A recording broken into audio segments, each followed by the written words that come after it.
Hey everybody, welcome back to Record-ology. This is going to be a lot of fun. Can anybody guess where in the world I am right now? If you can guess specifically, I'll be very impressed.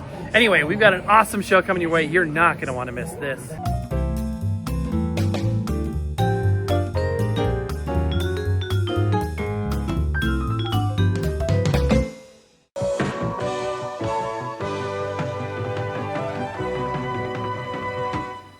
Welcome back to the illustrious Record-ology Studios, where today we're diving into cassette tape players, specifically portables like your Walkman, but not.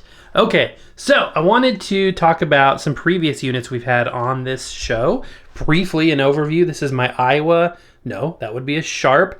This is my Sharp that I had as a kid. I'm going to go ahead and put it over there.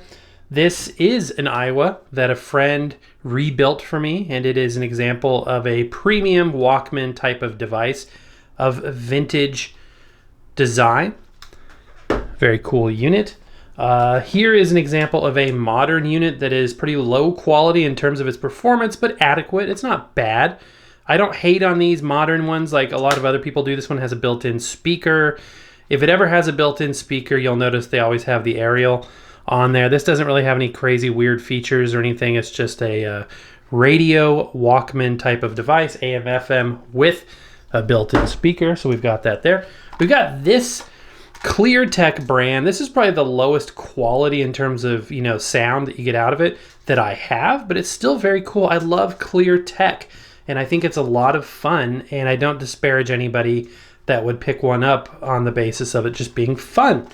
It is true, though, that if you've never, ever, experienced cassette before, and this is your first example of it, you may be underwhelmed because it's just a lower quality mechanism. So, still cool, though. I'm going to put that over there.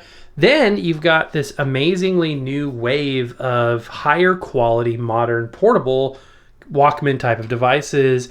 This guy kind of kick-started something that's been going on lately. This is the We Are Rewind, all metal construction, and it uses metal flywheels. This particular one also transmits Bluetooth, so you can hook up your Bluetooth headphones. It's got a rechargeable battery. I know people freak out about that, but if you really want to, you can pop this off and go in there, and the battery is socketed, so it's not that big of a deal to replace the battery. But this sounds really, really good. And then this is the last one I reviewed prior to today. This is the FIO CP13. This one is gorgeous. It has this cool little magnetic closure case. But let me go ahead and pull it out here. And you can see this is the white one. They now make it in clear. A couple different colors. There's a red one.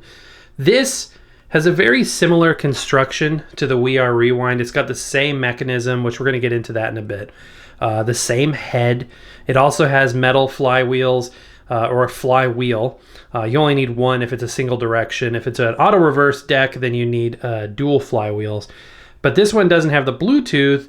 It has better amplifier though, better headphone amplifier built in. It's also rechargeable. This is a good daily driver. It sounds fantastic. Good stereo machine. So yeah, that's kind of the spectrum of cassette portables that I have now. I had more before we moved from Denver down here to Florida, but these are the ones I've held on to, and I'll probably end up giving more of these away because I don't need this many, and we can only do so much on this channel before even you get bored of seeing these things. So we'll keep the ones that have personal sentimental value. I do have and the ones that are just like really, really good performers. I do have another soft spot in my heart for another vintage Walkman. This one is a Walkman, I think it's a WM 2015, 2015, something like that. That's another one I had as a kid, so I'd like to pick one of those up at some point. But that's not what we're here for today. That's just to set the stage for this guy, the Klim K7. This is another seemingly high quality portable. Klim makes fantastic new CD players, so I'm excited to see what their entry into the cassette world is going to be about. As you can see, the packaging already is on point. The big question is, we know it's going to use a Tanish and clone mechanism, and I'll get into that later. That's not a bad thing. But the question is, does it use metal flywheels? And I cannot find anything online to tell us one way or another. And if you're new to cassettes, you may just be saying to yourself, why in the world is a flywheel that big of a deal? What is a flywheel? And I'll show you what it is. But the reason why it's important is that the biggest differentiator between a good Walkman, I'm just going to call them a Walkman. It's like a Kleenex for a tissue, but we're going to call them Walkmans. Even though that's a Sony copyright thing. The biggest differentiator between a low quality and a high quality Walkman is wow and flutter, which is kind of the warbly sound, the speed inconsistencies. And the way that that's mitigated is through the use of a quality motor and a heavy flywheel. Now, Sony, and probably by extension Iowa, because Iowa and Sony have been closely linked in the past, actually used plastic flywheels with success, but that's because their motors were a higher spec motor. However, a modern Walkman device like this can use a lower quality mechanism like this Tanish and clone in here. And we'll look at how to identify those. But it happens to use metal flywheels. So the metal flywheel has a flywheel effect. That is to stabilize the motor inconsistencies. So it ends up giving you good performance. Now, if we open this up, let's see what we get here. This is a nice brochure or booklet here. This has some interesting features too, something we haven't seen on other ones. That's a really thick, high quality manual. And we got a little envelope here. Oh yeah, I forgot these guys do this. Check this out, this is cool. They give you a comic. It's kind of a thank you and an instructions in comic form, which is really, really cool. This is about how your device was delivered to you. And it's a really cool way to do it. I love these guys. They're great people. They're fun, they're down to earth. And yeah, this is really cool. The extra touches, you know what I mean? Like these metal stickers. That's a nice touch. Okay, over here we've got an accessories box. Let's see what's in the accessories box here. By the way, I hope you guys are having a great day, doing whatever you're doing. We've got an SD card. Yes, this does have an SD card functionality. We've got a USB cable in here. This is USB-C. We're living in the USB-C world these days. Magnetic in-ear headphones. These are metal. I've had these before. And they use a foam cup. I don't know if you call it a cup tip. And they form to your... It's kind of like the same material that... Do you remember those like ear silencer things that they used to have where you'd mash them up? They usually were like bright yellow or bright orange. And you put them in your ears and they'd expand. It's kind of like that material. Sort of a foam rubber cushioning material, but these are great headphones, high quality gold tip connectors, an actual Velcro tie. These are actually really, really good. Oftentimes headphones that come with stuff aren't known to be the best, but in the case of Klim, they actually are. I mean, these are headphones you'll hold on to and use for other things as well. All right, is that it for the box, the envelope? Oh, look at this. Look at this. You get a thumb drive. Interesting. And it's the kind that you put an SD card on the side there so you can load it up with music on your computer and then take the SD card and put it into this device. Now, this device does more than just play back from that. You'll have to wait and see. All right, this one is just a spacer, and then we have the device itself. Okay. All right, it's got some good heft to it. Form factor-wise, you know, it bears a striking resemblance to this Reticus. And this button layout, you'll notice, is identical. And right away, we can tell that it's going to be a different type than the We Are Rewind or the FIO in terms of the button layout. So, and even the volume control, look, that's in the exact same place. This one doesn't have the antenna, but yeah, this has a family resemblance, as they would say. So, plastic construction here, matte plastic with a shiny plastic area here with the screen. We've got micro switch plastic buttons there. On the side, we've got our SD card slot, our headphone jack, and an on and off switch, and a little piece of tape to protect that. Okay, going around the bottom, nothing there. On this side, we've got the USB-C jack. And on the back, we've got a QC sticker holding the battery compartment on.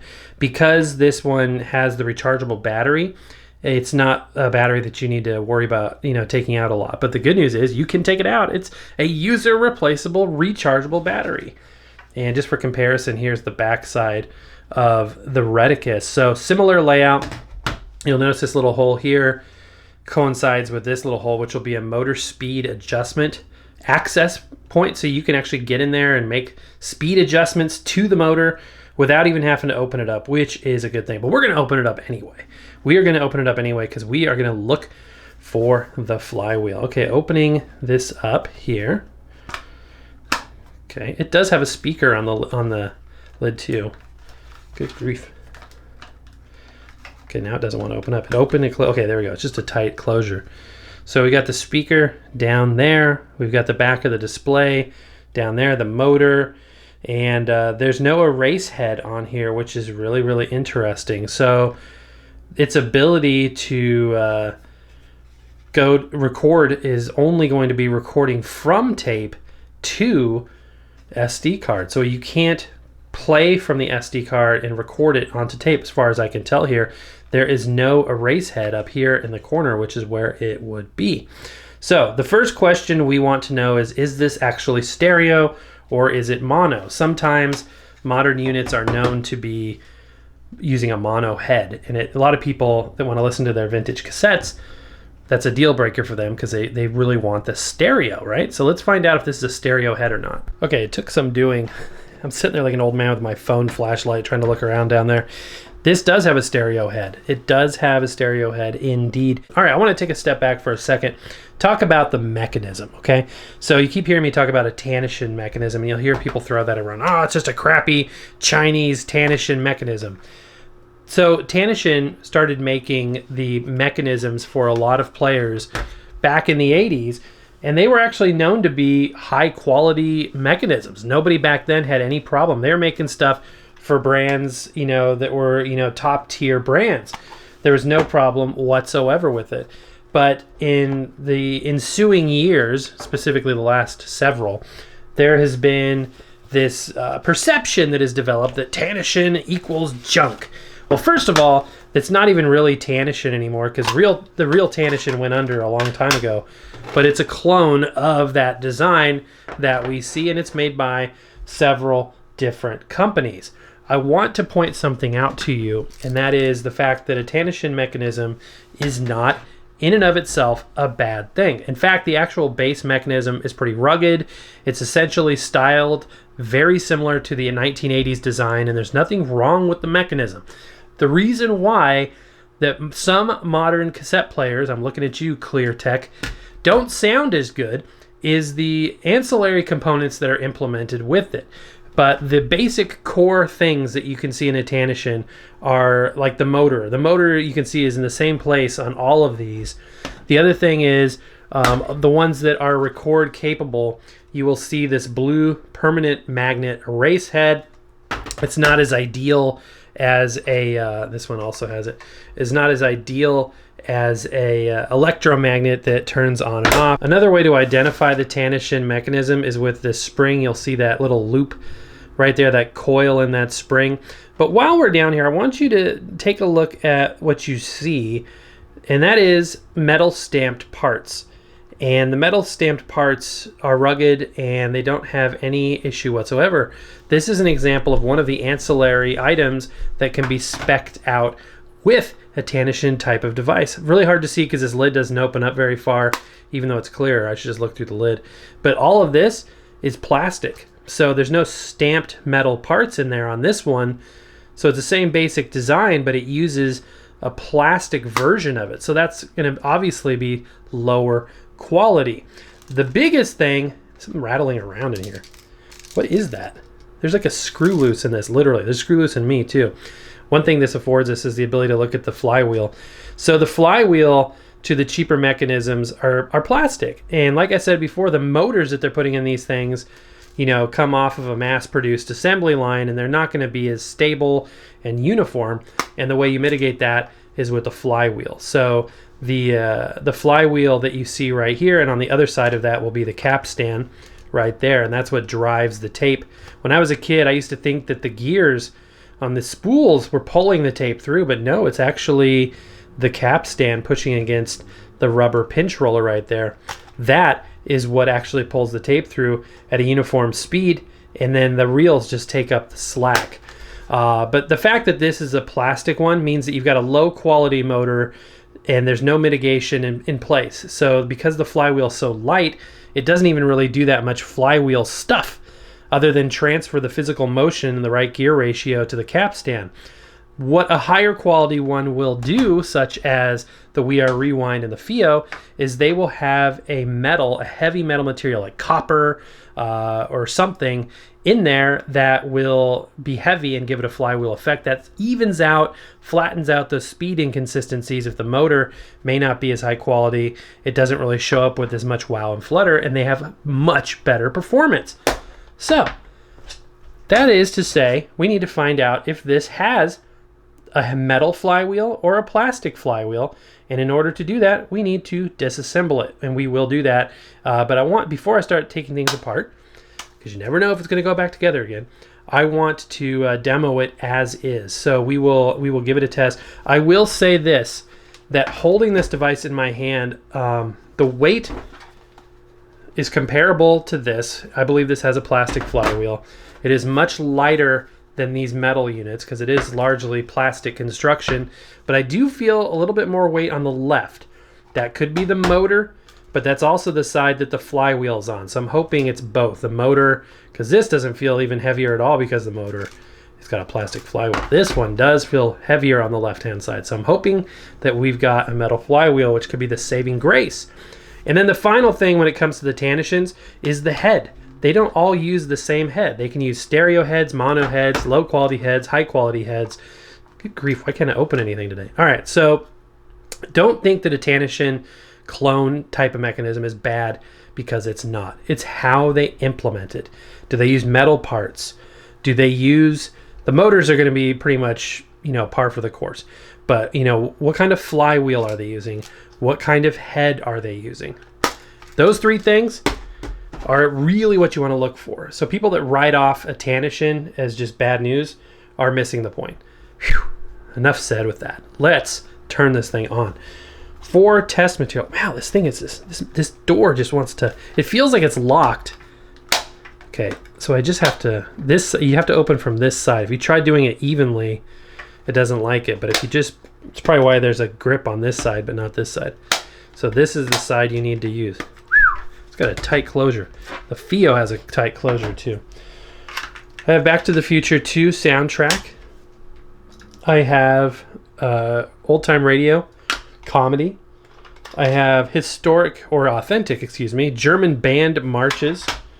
And I have some British pop, Lost in the Ether by Emil's telegraphic transmission device. I figured between all of these that we would be able to find something interesting to listen to and demo this unit. So we're going to, test out its functionality. We're also going to listen on the speaker, which we know how that's going to sound. It might be totally acceptable for something like this. And then we are going to do a direct feed, so you can listen through the headphone jack virtually through YouTube, which will compress the audio, but you'll get the idea. Again, this is a playback only device. It does not record. This is playback only. And that's not a terrible thing, because these units, even the good ones, even the good new ones, are DC biased. That means they use a DC signal, a DC bias signal for the bias, and that produces a noisy, lower resolution recording. So recording, even on good modern units, isn't the best. It's not going to be anywhere near what a vintage AC biased unit can do. So these old units are AC biased, the new ones are DC. Nobody's doing a new AC bias. Nobody is, as far as I can tell. The FIO is playback only. So the fact this doesn't have a record on it, don't sweat that, because you wouldn't want to record your tapes on this anyway. You'll see a record button. That's to record from tape onto the SD card. I took one for the team and read the manual. So there you go. All right, let's get a tape in there and we'll turn it on. I'm going to change the lighting situation in here so we can see this screen a little bit better. I think it'll be bright. Well, you know what? Let's test it in a real world environment. It's nice and bright in here. So let's see what happens. I'm going to flip the power switch to on. It is backlit. Well, that's bright. You don't need to dim the lights at all. No, what did I say? No SD card.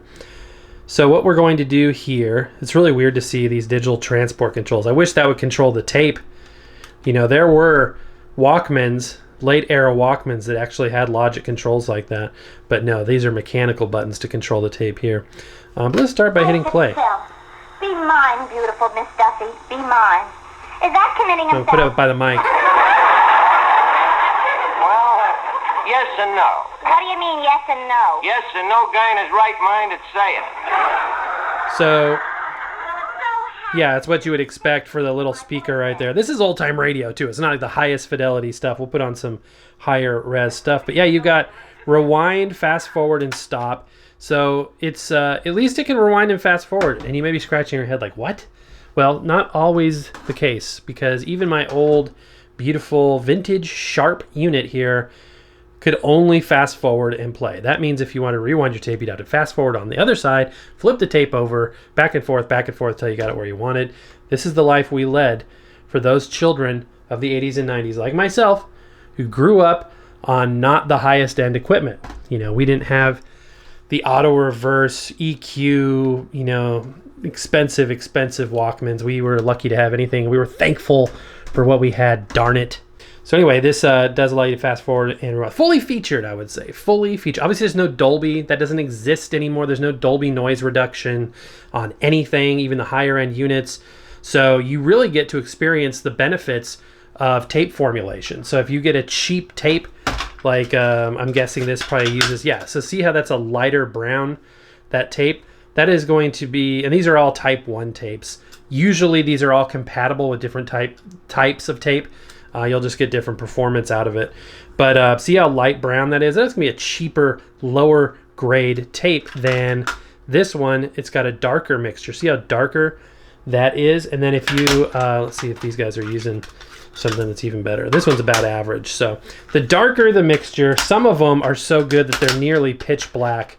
This Radio Shack tape here is a pretty good quality one. So when you don't have a Dolby circuit in there, I actually prefer no Dolby circuit when I'm listening to tapes anyway. You really hear the difference in the tape mixture, the hiss or the lack thereof, the fidelity of it. And even if you have a tape that is recorded with a Dolby in there, it'll still play back just fine on these. So anyway, so that's it. I mean, it's play, rewind, fast forward. I mean, that's how that works. Now, the added functionality here, the SD card slot and all that is really what sets this apart. Okay, let's try another tape here. Something with some music on it, maybe. Much like the stars held in the sky, we love. Okay, so I'm hearing some swish there where it gets muffled and then it gets clear. It could be me moving it around. There's no anti-rolling mechanism on this, so the sound is perceptible to movement. So if you go like this, even with the nicer ones, they'll go, it'll actually jiggle it up because the alignment of that tape gets a little out of whack and the azimuth gets temporarily messed up. So that being said, it still sounded a little warbly.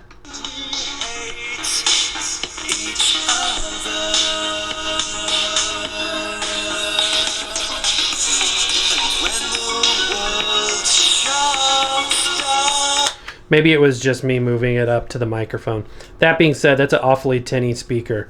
You wouldn't want to listen to music on there. It's very, very thin sounding, sort of piercingly thin. Okay, yeah, so these controls are just for the SD card. So you can record from the cassette to the SD card, but you can actually record voice. This has a microphone on it somewhere. Let's figure out where the mic is. This has a microphone. It could be, oh, right down there. It's a little pinhole mic, hard to see, but it's right down there on the grill. Let's find our SD card, and we will pop it in and make I'm sure to be an incredibly high quality studio grade recording. So the way we do that is by putting the SD card in and make sure there's no tape in there, and then we're going to press to hold and make a recording. There we go. Testing 1, 2, 3. We are recording. I am holding the device about a foot from my mouth while I talk. And hopefully this is such a super high resolution recording that people are just blown away and they can't wait to get their hands on this thing. So we'll see. All right, pressing and record again to stop. Nope, pressing and holding record to stop. There we go. 1, 2, 3. We are recording. I am holding the device about a foot from my mouth. It's not bad. While I talk. And hopefully this is such a super high resolution recording that people are just blown away and they can't wait to get their hands on this thing. While I talk. And hopefully this is such a super high resolution recording that people are just blown away and they can't wait to get their hands on this. That's actually surprising. That's not bad. Not bad at all. How do I stop it?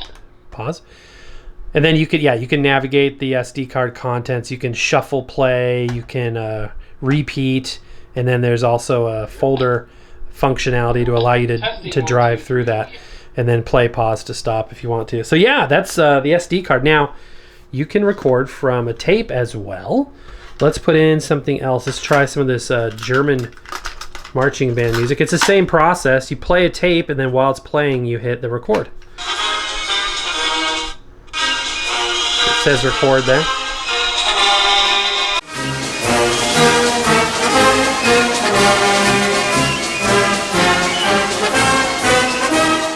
Not bad. I mean, for what it is, right? It doesn't sound half bad. It's, again, hard to tell on this. We'll do a playback test, a recording and playback test through the direct feed as well. But, yeah, this records in MP3. I'm almost positive. We'll verify that. It has playback functionality or compatibility with MP3 and WMA, I believe it is. But it's a pretty simple device. I mean, there's not a lot of crazy functionality. There's no EQ. It is what it is. It's a little stereo cassette player. But, you know, how is it doing that? So what we're going to do next is I'm going to do a direct feed sound test. Okay, so is this empty now? All right, what should I do to you, Kenny G? Barbie soundtrack on this very cool pink cassette. Did you know that most cassettes are made out of polystyrene? Fun fact. A lot of people know that, actually. No, this will be too copyrighted, so you're off the hook. However, I could probably get away with this. Christmas Jazz. That does not look like 1989 to 1993. I don't know what does.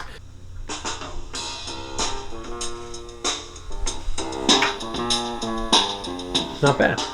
Okay. Oops. Hello. Gosh, it defaults right back over to that.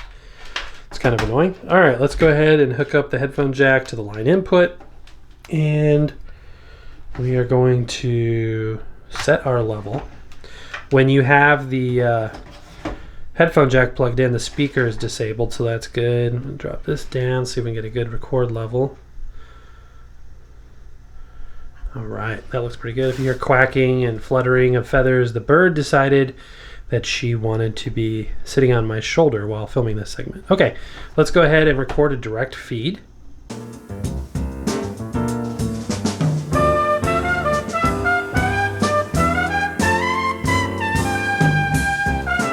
Okay, now we are going to make a recording of the playback. So tape is going to come out for effect. Tape is gone. We are literally listening to the SD recording of that tape now.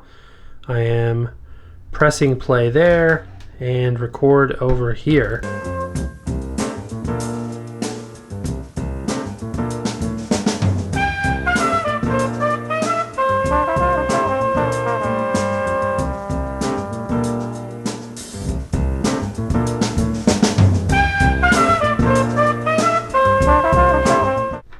Okay, doesn't sound half bad. Let's go ahead and take it apart though and see exactly what's going on with that flywheel. Update. These screws were not enough. I had to peel off my QC sticker, and then this was an Allen screw. So they don't want you doing that unless you really mean business. But it gives us a chance to look at the replaceable battery. So yeah, it's a little socketed battery, no big deal replacing that. And so yeah, that's good. People always don't like rechargeables for the fact that, or the perceived fact that they can't replace a battery when they eventually die. This is a 1000 milliamp battery, by the way, 3.7 volts. But we should be able to get this thing off, I hope now. Had to take off the power switch. I might have to take another screw out from under here. You can see there's where the battery is socketed down in there. It's as easy as that. I mean, literally, it's as easy as that. So, is there a latch to help release this? So far, I'm not having... It's feeling like it's coming apart at the top, but something up here is not allowing it to open.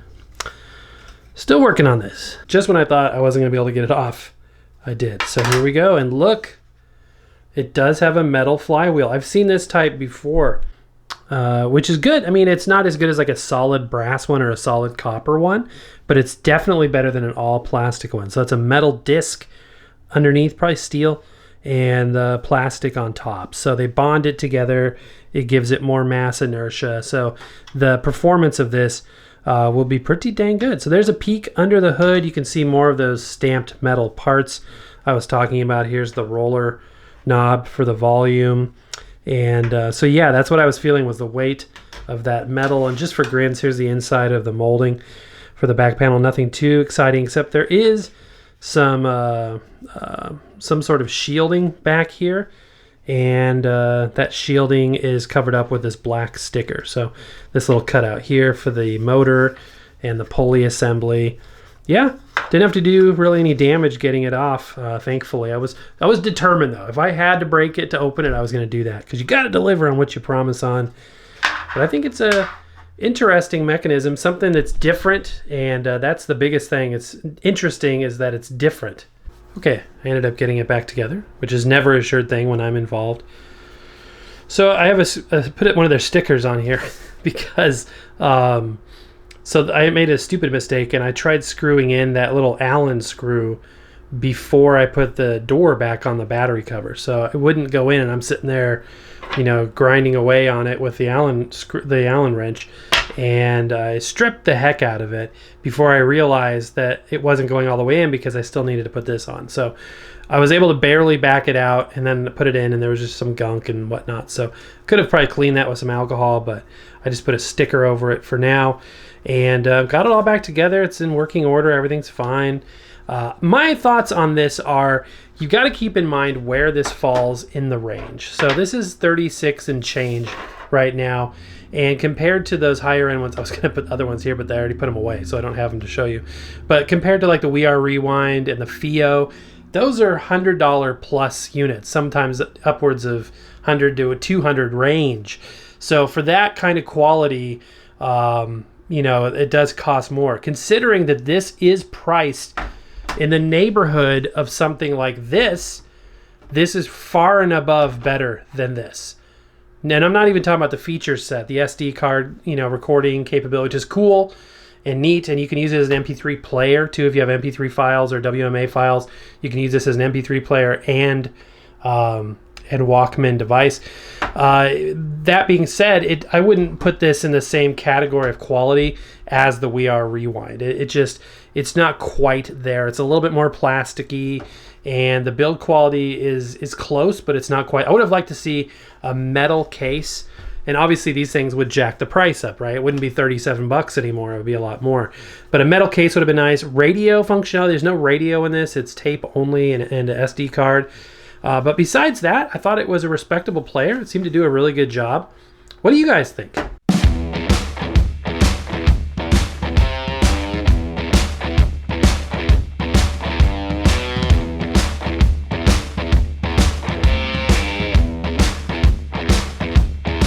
Bonus footage. So, in addition to this stuff, I also wanted to mention they did throw in this little bag of, there's a little clip, like a little, what am I telling you? I could just show you.